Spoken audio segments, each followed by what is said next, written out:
Hi, wir sind Tobi und Sarah. Ende August haben wir unsere Jobs gekündigt und sind seitdem mit unserem 40 Jahre alten Bus auf Reisen. Steigt ein und begleitet uns.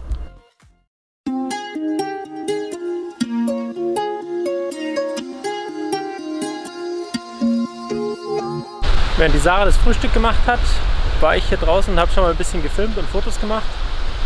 Und jetzt geht es dann ab ans Tomate-Mozzarella-Baguette und wahrscheinlich danach ein bisschen ins Meer, auch wenn es arschkalt ist. Aber wenn man hier ist, muss man mal rein.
Was machst du?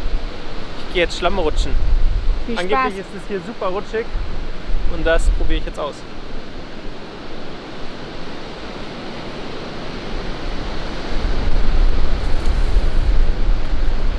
Guten Morgen. Heute geht es endlich zu dem Kloster, von dem wir schon seit 3 Tagen reden, verlassen unseren schönen Strandplatz und fahren Richtung Oricum.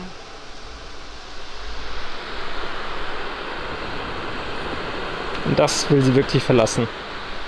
Obwohl es Richtung Süden vom Wetter her richtig bescheiden ausschaut. Bis dahin soll es noch gehen. Die Wetterfront hängt davor.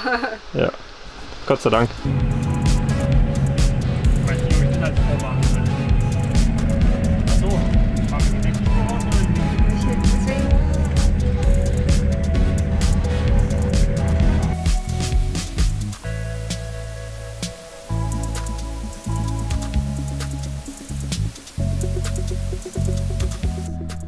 Wir sind mittlerweile südlich von Oricum auf unserem eigentlichen Stellplatz. Die Aussicht ist auch super schön, aber es ist jetzt 2:30 nachmittags und die ersten Moskitos sind schon unterwegs. Darauf haben wir überhaupt keine Lust. Dann auf dem Weg haben wir uns ja die Internetkarte gekauft. Da wurde uns die falsche Karte gegeben. Jetzt haben wir 3000 Minuten Telefonierzeit und 500 SMS, glaube ich, inländisch. Und nur 5 GB Internet, was auch ein totaler Reinfall war. Also es ist ein super erfolgreicher Tag bisher.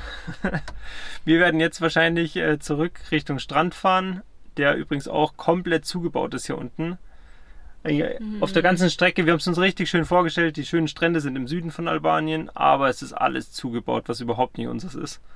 Aber wir werden uns nichtsdestotrotz wahrscheinlich vor eine Strandbar stellen, dort heute dann was essen, schlafen und hoffentlich das Internet dort dann verwenden, um das nächste Video hochzuladen. Vor allem, ich war vom Norden, also jeder hat vom Norden eigentlich gesagt, fahrt durch, und ich fand den Norden, ja, vielleicht nicht von den Stränden, aber von der Leere viel, viel schöner. Ja. Das ist Ende Oktober, also was meinst du, was da im Sommer los ist?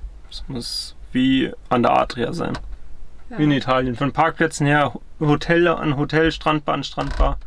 Für manche der Traum, für uns nicht. Nein. Ich bin heute gerade unmotiviert, das demotiviert mich gerade. Ja, aber hilft dir nichts. Im Notfall fahren wir zurück wieder an den Strand. Ja.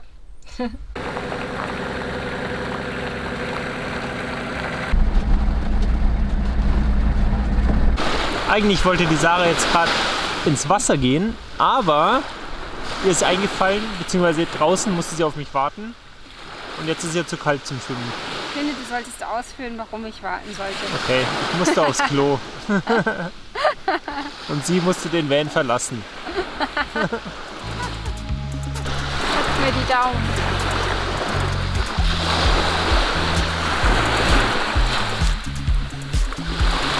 Oh mein Gott. Ist kalt?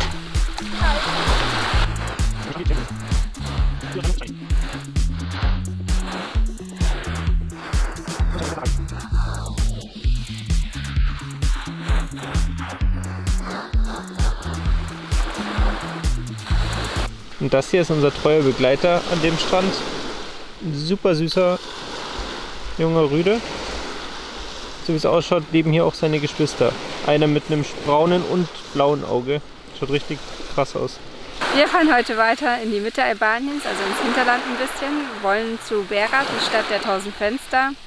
Da es aber circa 100 Kilometer sind, legen wir noch einen Zwischenstopp an dem See ein. Bevor wir nach Berat fahren, fahren wir jetzt erst zu einer kleinen Kirche, die heißt Kisha Imami Roid. Die ist in der Nähe von dem Ort, wo wir heute Nacht geschlafen haben. Ich weiß, ich kann es gar nicht aussprechen, ich weiß nicht, wie es heißt. Genau, und der Weg ist spannend und ich hoffe, dass es sich lohnt mit diesem Weg hier. Das wird sich lohnen.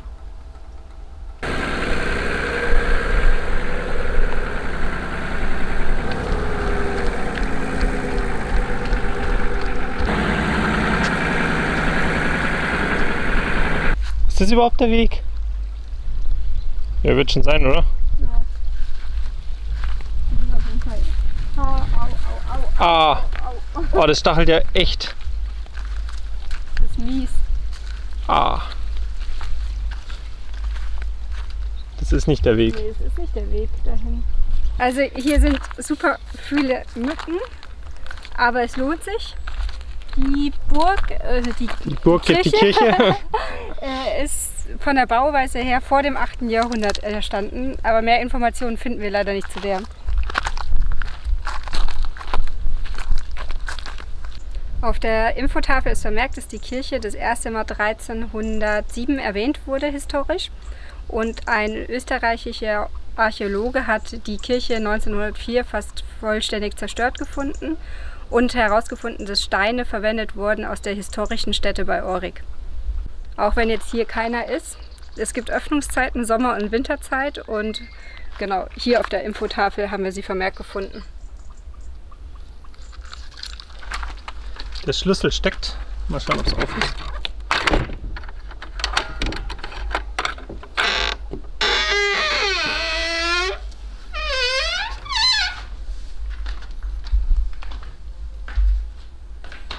Ein kleiner Altar.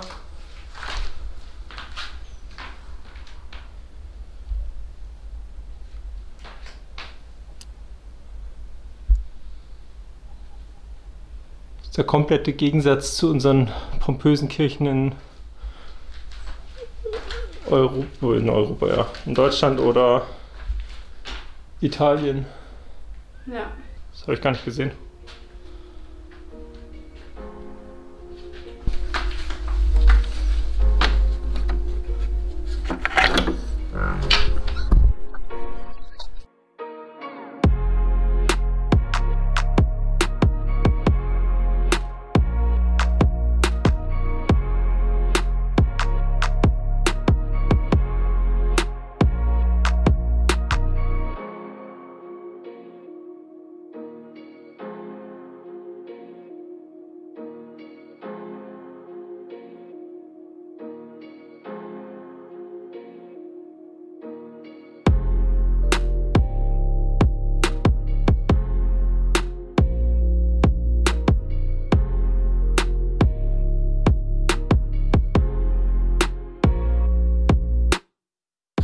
Wir haben es jetzt 1:15 und jetzt sind wir mit der Kirche fertig und fahren jetzt Richtung Berat, beziehungsweise auf den Parkplatz davor. Wir sind jetzt an unserem Stellplatz für heute Nacht angekommen, am Reservoir I Roskovecit. Von hier aus geht es dann morgen weiter Richtung Berat. Dort geht es allerdings auf den Campingplatz, weil wir das Auto stehen lassen und die Stadt besichtigen. Da fühlen wir uns einfach wohler auf dem Campingplatz. Außerdem haben wir dann endlich mal wieder eine Dusche. Ist auch mal schön wieder eine warme Dusche anstatt dem kalten Schlauch hinterm Auto oder Stranddusche, Meer, was auch immer. Heute gibt es Couscous-Salat mit Apfel-Karottensalat. 2 Salate. Wir leben gesund, wie man merkt. Ein warmer Salat und ein kalter Salat. Nachdem jetzt hier an dem Platz, wo wir standen, lauter Jugendliche vorbeifahren und junge Erwachsene, nur Männer und ich mich super unwohl fühle, fahren wir jetzt doch noch ein Stück weiter und schauen, ob wir was anderes finden. Guten Morgen. Guten Morgen. Das hier ist jetzt unser neuer Standplatz. Bisschen einsamer wie vorne auf der Staumauer, aber da sind wir gestern Abend nochmal weggefahren, nachdem eine Party in der Nähe stattfand. Wobei wir jetzt vermuten, dass die Party da hinten in dem Haus stattfand. Das ist ein Restaurant, eine Bar. Weil wir gestern Abend hier dann auch noch die erste, ich weiß nicht, Stunde, war sehr, sehr ruhig, richtig schön. Und danach wurden wir dann eingeparkt und es kam ein Auto nach dem anderen vorbei. Also eigentlich genauso wie in der Staumauer. Mit lauter Musik und Partyleuten. Wir haben aber sonst nichts gemacht. Die haben nur hinter uns, vor uns geparkt, sind vorbeigefahren. Und wir haben auch nicht mehr mitbekommen, als sie weggefahren sind. Aber so ist es ein super Platz. Und gleich geht es dann weiter nach Berat. Mhm. Genau, was wir noch wegen gestern, also Tobi hat sich eigentlich nicht unwohl gefühlt, sondern eher ich. Aber wir haben damals gesagt, sobald sich einer an einem Platz unwohl fühlt, fahren wir weiter und deswegen sind wir auch weitergefahren. Bisher haben wir aber gar keine schlechte Erfahrung im Albanien gemacht. Ja. Nur nette Leute, schönes Land, nur eben ein starkes Müllproblem. Genau. Sonst eigentlich alles super hier. Ja. Aber wir haben halt festgelegt, man sollte aufs Bauchgefühl hören und egal wer von uns ein schlechtes Gefühl hat, dass wir dem danach gehen. Dann geht eigentlich alles immer gut aus. Genau. Und jetzt gibt's Kaffee. Tee.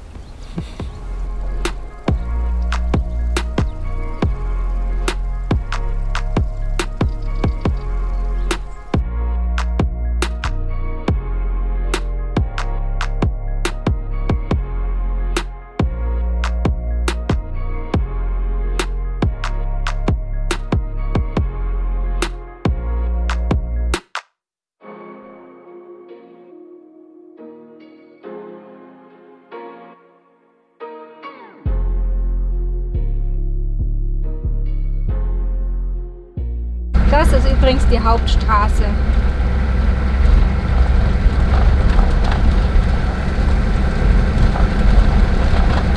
Wir sind jetzt an unserem Camp angekommen und machen uns fertig, damit wir in die Stadt Berat gehen.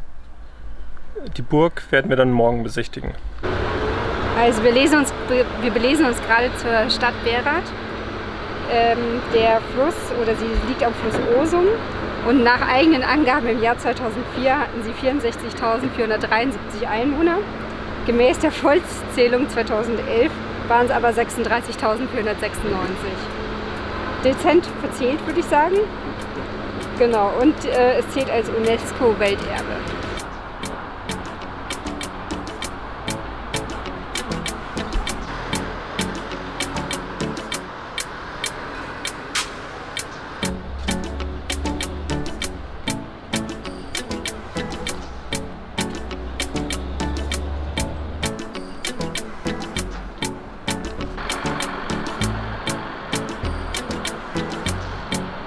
Guten Morgen aus Berat. Wir laufen jetzt zur Burg hoch, haben extra die frühen Morgenstunden jetzt genutzt. Um 9 macht's auf. Wir sollten Punkt 9 dort sein. Unsere Aufgabe ist es, zum Frühstück ein Börek zu finden. Los geht's! Wie man sieht, es ist relativ steil zur Burg. Und wir haben uns schon einmal verlaufen, trotz Navi. Weil wir in der Sackgasse bzw. im Wohnhaus landeten.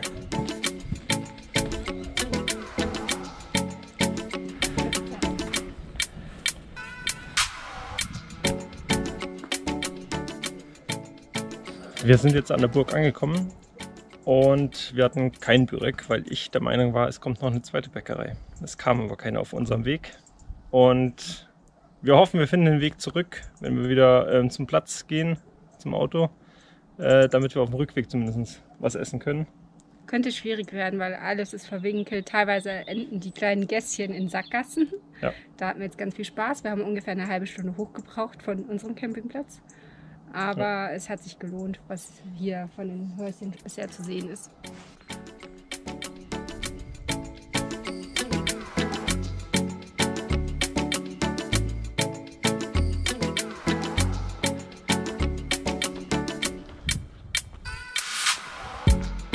Der Hügel, auf dem die Burg Berat steht, war schon in der Antike befestigt, wurde aber dann von den Römern niedergebrannt und im 13. Jahrhundert wurde es dann im jetzigen Zustand aufgebaut, wenn es auch stark beschädigt ist aktuell. Die ganzen Gebäude, die innerhalb der Burg sind, wurden hauptsächlich von der christlichen Bevölkerung besiedelt. Deshalb gibt es hier auch 20 Kirchen. Wir haben bis jetzt eine am Hang unten gesehen und die hier, die anderen kommen wir bestimmt noch dran vorbei.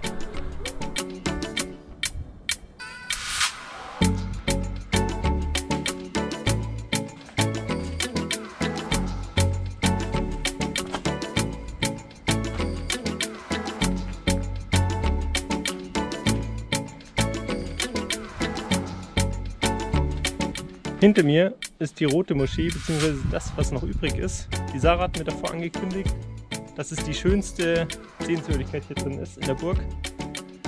Aber ich habe mir eine ganze Moschee deshalb vorgestellt. Naja, es ist noch ein Turm übrig. Und das ist jetzt die Stadt, wo wir gestern waren. Aber bei der Kirche waren wir gestern nicht. Hier ziemlich mittig. Da waren wir gestern nicht, Sarah. Da sind wir außen rum anscheinend gelaufen.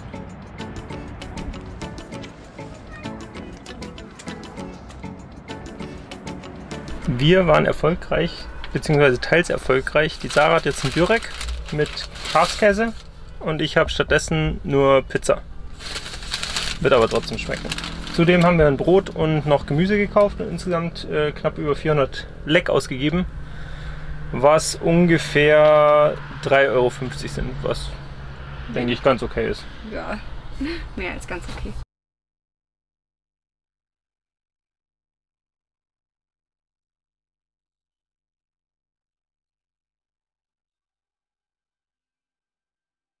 Wir sind jetzt bei der Osum-Schlucht angekommen. Wir sind ganz allein auf der Aussichtsplattform, was schon mal ziemlich gut ist.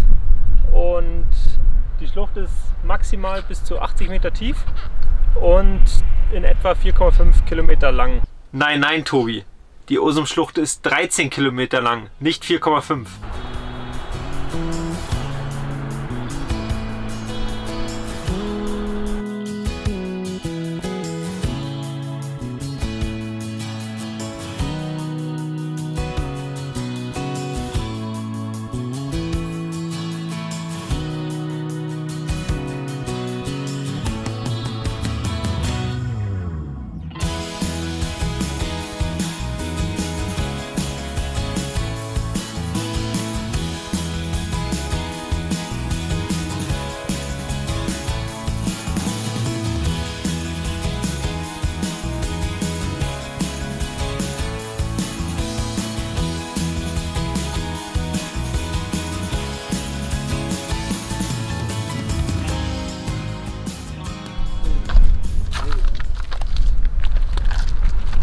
Wir sind jetzt gerade an unserem Abzweig vorbeigefahren und beim Wenden bin ich schön hinten gegen die Mauer gefahren und habe unser Plastik, das es nicht mehr gibt, als Ersatzteil kaputt gemacht. Aber so wie es ausschaut, ist es nur das Plastik. Das ist schon mal gut. Und hier unten die Stoßstange eingedrückt. War nicht stark. Drin ist nichts, ist nur die Stoßstange hier. Und das Plastik. Dann ist es doch gut, eine Stahlstoßstange zu haben. Ach, scheiße, unten die Niete hält noch. Lassen wir es da oben drin. Muss ich die Niete nachher rausbohren. Dann machen wir das weg. Ja. So. Jetzt habe ich schon mal wieder zurückgebogen. Vorteil einer Stahlstoßstange. Außer dass das Plastikteil hier die Kappe auch kaputt ist. Quick and Dirty Lösung. Kurz reinigen. Und dann hauen wir sowas wie Karosseriekleber, nur etwas schwächer drauf. Einmal über die Niete, dann müssen wir die nämlich nicht, weil die ist fest. Die untere, oder? Oder beide? Die untere ist fest. Und bei der oberen ist der Riss. Und über den Riss oder in den Riss machen wir dann auch das Klebezeug. Und dann hält es erstmal. Und dann, weil wir haben zwar Glasfasermatten dabei, auch das Zeug, aber die Pinsel natürlich nicht. Sonst könnte man es natürlich sauber machen, abschleifen, Glasfaser drauf. Am Ende wird es dann trotzdem noch an der Farbe scheitern.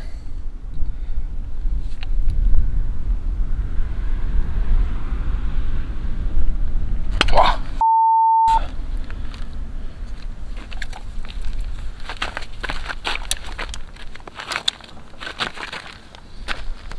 Ja, Hauptsache, da kommt jetzt nicht zu viel Vibration während der Fahrt dann hin.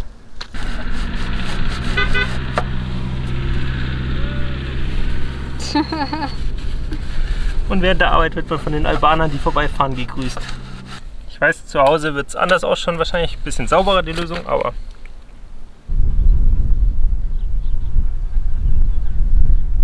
so. Passt, oder? Passt. So. Unser Endresultat. Jetzt lassen wir es noch trocknen und dann denke ich mal, sollte es passen. An unserem Stellplatz in der Osumschlucht habe ich jetzt gerade eben was richtig Cooles entdeckt. Und zwar stehen wir näher, als ich dachte. Also wir parken da hinter der Kuppe. Hier ist dann eine Wiese, wo dann tagsüber Schafe und so lang getrieben werden. Und vor uns, jetzt darf ich nur nicht stolpern. Das wird mir die Sarah vermutlich weniger verzeihen.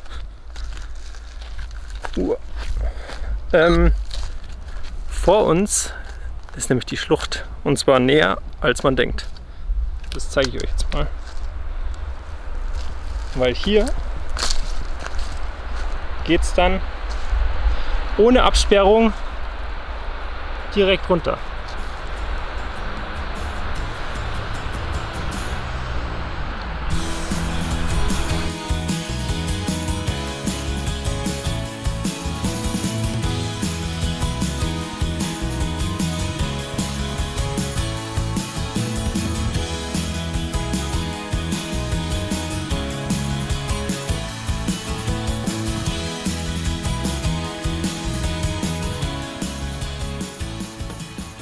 Jetzt gibt es erstmal Tee und Kaffee. Welchen Tee hättest du gerne? Kräuter, Kamille, Holunder, Limette, Pfefferminze, Apfel oder Wildapfelzimt? Ich nehme Holunder.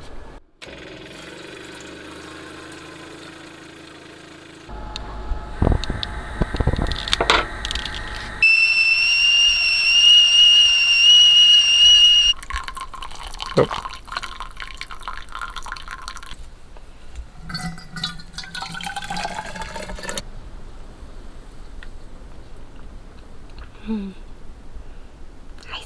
Wir haben gerade den Tipp bekommen, noch 10 Minuten weiterzufahren von dem Platz, wo wir waren, weil man hier in die Schlucht reingehen kann. Also es ist wirklich super schön von hier schon der Blick und es ist ein natürlich geschaffener Weg, haben die anderen uns jetzt gesagt, der in die Schlucht führt.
Okay.